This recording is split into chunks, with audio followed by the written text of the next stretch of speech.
क्या हिमाचल का हाल भी उत्तराखंड जैसा हो जाएगा? बाहर के लोग खरीद सकेंगे हिमाचल में जमीन। ये कैसा व्यवस्था परिवर्तन करने जा रही है हिमाचल सरकार? धारा 118 से छेड़छाड़ करने की क्या है तैयारी और क्या होंगे इसके रिपरकशंस? उत्तराखंड पहाड़ी राज्य है और उत्तराखंड पहाड़ी राज्य था। इन दोनों लाइनों में सिर्फ था और है का अंतर नहीं, बल्कि पूरे एक कानून की कमी है। पहाड़, संस्कृति, धर्म और देवभूमि। उत्तराखंड में भी सब कुछ हमारे हिमाचल जैसा ही है, लेकिन जो आज उत्तराखंड के हालात हैं वो किसी से छुपे नहीं। अभी राज्य को बने बस 20-25 साल हुए हैं और उत्तराखंड की पहचान बदल रही है। बाहरी राज्य से लोग वहां आकर बस गए, जमीनें खरीद ली, अपराध बढ़ा दिए और आज वहां की असली पहाड़ी आबादी खुद कहती है हम अपने ही राज्य में परदेसी हो गए हैं, क्योंकि वहां धारा 118 जैसा कोई कानून नहीं है जो पहाड़ की जमीन की रक्षा कर सके। अब लोग पछता रहे हैं, मांग कर रहे हैं कि उत्तराखंड में भी हिमाचल जैसी व्यवस्था होनी चाहिए, क्योंकि जब जमीन ही हाथ से निकल जाए तो पहचान भी धीरे धीरे मिट जाती है। लेकिन अब वही डर, वही कहानी हिमाचल के दरवाजे पर दस्तक दे रही है, क्योंकि हिमाचल सरकार अब उस कानून को सरल बनाने की तैयारी में है जिसने पिछले 50 सालों से इस पहाड़ को बचाए रखा है।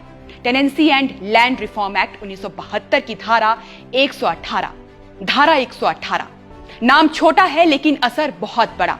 इस कानून को हिमाचल के निर्माता डॉक्टर YS परमार ने बनाया था। उनका मकसद साफ था, हिमाचल की खेती किसानी की जमीन बाहरी लोगों के हाथ ना लगे, क्योंकि हिमाचल छोटा राज्य है। यहाँ ज्यादातर जमीन कृषि योग्य नहीं है और जो थोड़ी बहुत है वही लोगों की रोजी रोटी का सहारा है।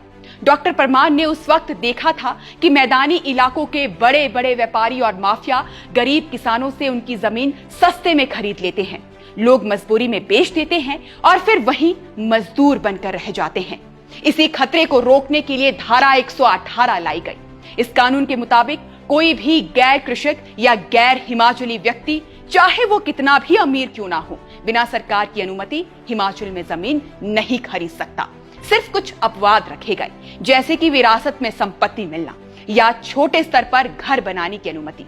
कुल मिलाकर ये कानून हिमाचलियों की जमीन हिमाचलियों के नाम की गारंटी था और यही वजह थी कि आज तक ये पहाड़ बाकी भारत से अलग पहचान बनाए रख सका, अपनी संस्कृति को बचाए रख सका।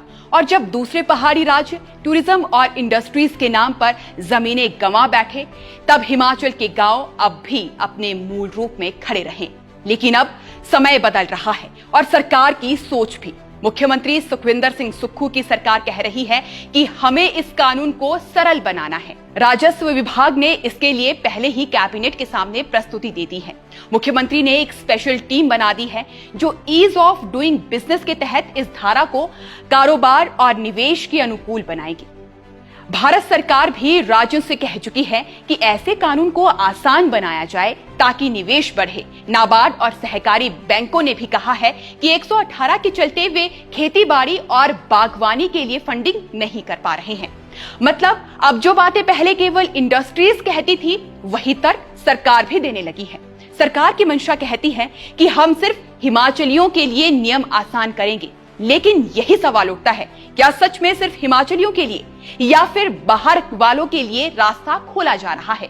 क्योंकि धारा 118 कहती है कि अगर कोई हिमाचली युवक भी अपनी सोसाइटी या कंपनी बनाकर बिजनेस करना चाहता है तो उसे भी अनुमति लेनी पड़ेगी। सरकार अब इस प्रक्रिया को सरल करने के नाम पर कई नई छूट देने जा रही है, जैसे समय सीमा खत्म होने पर जमीन सरकार को लौटाने की बजाय पेनल्टी देकर समय बढ़ा लेना, डीसी को अनुमोदन का अधिकार देना या फिर 2 बार अनुमति लेने की प्रक्रिया को खत्म करना। ये सब सुनने में प्रशासनिक सुधार लगते हैं, लेकिन सवाल है कहीं ये सरलीकरण बाहर के लोगों के लिए दरवाजा तो नहीं खोल देगा? इससे पहले भी सरकार ने इसी कानून में एक बदलाव किया था। धारा 118 के तहत खरीदी गई या लीज पर ली गई भूमि पर स्टाम्प ड्यूटी दोगुनी कर दी गई थी, 6% से बढ़ाकर 12%। कानून 18 फरवरी 2025 से लागू भी हो चुका है। अब उसी के बाद सरकार कह रही है कि हम निवेश को आसान बनाएंगे, यानी एक तरफ राजस्व बढ़ाने का बहाना, दूसरी तरफ निवेश के नाम पर जमीनों की ढील। यानी ये खेल दोनों दिशा में चल रहा है। लेकिन अब आप खुद सोचो, सेक्शन 118 होने के बावजूद हिमाचल में बद्दी, नालागढ़, टालीवाल, पंडोगा जैसे इंडस्ट्रियल एरिया बने, हजारों लोग रोजगार पाए, होटल इंडस्ट्रीज फली फूली। तो क्या बिना धारा 118 को डाइल्यूट किए बिना विकास नहीं हो सकता था?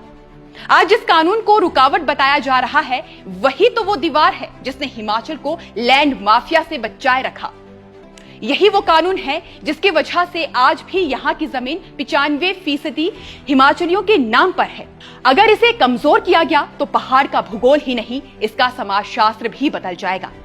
अब आवाजें उठनी शुरू हो गई है। मनाली के होटल व्यवसायियों ने साफ कहा है कि अगर सरकार ने धारा 118 से छेड़छाड़ की तो जनता सड़कों पर उतर जाएगी। कई जगह लोग कह रहे हैं कि सरकार की मंशा निवेश नहीं, नीलामी है। आर्थिक संकट में फंसी सरकार अब हिमाचल को बेचने की तैयारी में है। वहीं विपक्ष यानी पूर्व मुख्यमंत्री जयराम ठाकुर भी खुलकर कह रहे हैं, धारा 118 में सरलीकरण के नाम पर छेड़छाड़ बर्दाश्त नहीं की जाएगी। सुक्खू सरकार अपने खास व्यापारियों के हित में खेल रही है। पहले धार्मिक संगठनों को छूट दी, अब पूरे कानून को ढीला करने की तैयारी में है। अब सवाल उठता है, क्या हर बार समाधान निवेश ही है?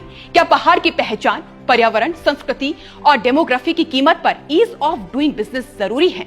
उत्तराखंड की मिसाल हमारे सामने है। वहां भी शुरुआत ऐसे ही हुई थी, विकास, पर्यटन, निवेश के नाम पर।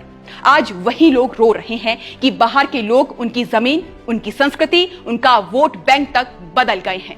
और अब अगर हिमाचल भी वही गलती दोहराता है तो वो दिन दूर नहीं जब हम भी अपने बच्चों को सिर्फ कहानियों में बताएंगे कि कभी ये पहाड़ हमारे थे। डॉक्टर वाईएस परमार ने ये कानून हिमाचल को बचाने के लिए बनाया था और अब उसी हिमाचल की सरकार उस कानून को सरल बनाने के नाम पर बेचने जा रही है।